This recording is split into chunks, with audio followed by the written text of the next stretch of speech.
The explosion is coming, they sang in triumph. And here it is. Javier Milei, libertarian, iconoclast, Trump wannabe, president-elect of Argentina, voted in by a landslide. La situación de Argentina es crítica. Los cambios que nuestro país necesita son drásticos. No hay lugar para gradualismo, no hay lugar para la tibieza, no hay lugar para medias tintas. With inflation at 140%, growing poverty, and the left-wing Peronists in power for 16 of the last 20 years, people voted for one thing, un cambio, a change. Creo que esta vez la Argentina necesitaba un cambio. A Javier Milei porque realmente necesito un cambio, quiero un cambio para mi país. The losing candidate, the current finance minister Sergio Massa, conceded and wished Milei luck. He'll need it. Milei brandished a chainsaw while campaigning to show how he plans to slash government spending and the state itself. One of his supporters even dressed as a chainsaw to reinforce the point. He plans to abandon the peso for the dollar, but the central bank has no dollars and the country is deeply in debt.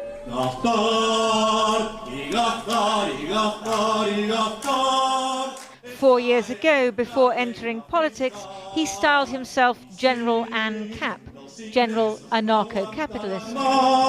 Que esa situación es tan horrible. During the campaign, he backed away from his proposal for an open market in human organs, but broke down in tears when accused of being a Nazi. He says he gets advice from his English mastiffs, named after neoliberal economists and cloned from his dearly departed dog Conan. Some say he's barking mad. But despite his decisive electoral win, Milei may not be able to push through his radical agenda because he has little support in Congress or the Senate, and no regional governors are from his fledgling political party. He has been clever enough to understand the social context, has been clever enough to run a campaign without many resources. He has been elected president. Now, can he be able to do it, to move forward without experience, without the Congress, without the governors? And there is a lot of doubts about that. All night, Milei's supporters gathered round Buenos Aires' iconic obelisk. But in the cold light of day, they may find that what lies ahead is not deliverance, but months of economic and political instability, as their new president struggles to turn idiosyncratic campaign slogans into a workable programme for government. Well, Dr. Christopher Sabatini is the Senior Research Fellow for Latin America at the Foreign Affairs think tank Chatham House. He joins us now from West London. Can he do what he says he wants to do? Can he really take a chainsaw to the health service and government departments and scrap the peso and bring in the dollar when nobody has any dollars? Christian, it's a good question. There are a number of obstacles. The first one is that he only has a handful of deputies in the Chamber of Deputies and about 7 senators in the 72-seat Senate. So his ability to implement such radical changes is going to confront his limited political ballast, if you will, within the system, and he has no governors. First, there's that. The second is his economic ideas are truly untested. As your report mentioned earlier, there are no dollars in the central bank, or very few. So the idea of completely dollarizing the economy is really a non-starter, certainly right now. But second, he's going to confront a political economic system in Argentina that has basically grown up around a state-centric, clientelistic economy. More than 80% of Argentines depend on some form of public good, whether it's subsidies, whether it's handouts, whether it's even employment in the government. So what we're looking at is a series of very radical, untested economic ideas confronting a system that is not really cut out for this sort of wrenching change. But if he has the people out on the streets cheering him now, what happens when he can't do what they've voted for? Well, I think we'll see, first of all, we'll see a number of things. Many of the people that have voted for him are truly disenfranchised, they're disgusted they're angry with the political class. So, and many of them are not necessarily direct beneficiaries of those public subsidies that we talked about. They work in the informal sector. They are largely youth. You mentioned in the ingoing segment here that he's largely built his campaign with very little money on TikTok, and that is tied into the youth. And if you're under 30, you're looking at very dismal job prospects.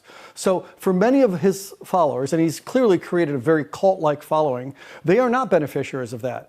But what will happen is, in any attempt to reform even close to what he's proposing, what he's going to have to confront are very powerful economic vested interests. And that is going to be difficult. I think it will be very difficult economically as well as politically, especially given a Peronist party that lost graciously, luckily, but clearly maintains the factores de poder, these particular sort of popular elements of mobilization and organization. Do you think democracy can survive in Argentina, or could we see a return to the past? There are several challenges to democracy. It's not going to be a coup d'etat like we saw, say, in 1976. The time has passed when we see generals goose-stepping their way towards the presidential palace and removing an elected president. Having said that, what we could see is an erosion of the fundamental checks and balances of democracy.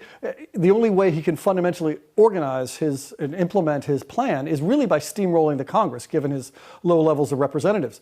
But also the levels of polarization, the discourse, and again, your very good introductory segment talked about how vulgar and coarse his public debate is. That is going to have a very dire effect on civic culture within Argentina, as well as his own sort of capacity and tolerance for pluralism that he's clearly, as the chainsaw symbol represents, doesn't have a lot of capacity for, let's say. Might he have any international allies? I mean, he's a fan of Donald Trump.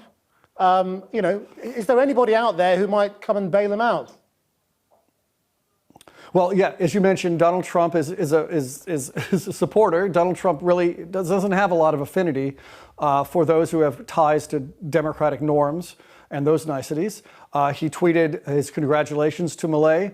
Tucker Carlson, the Fox News host, who is a big Donald Trump supporter, was actually in Argentina.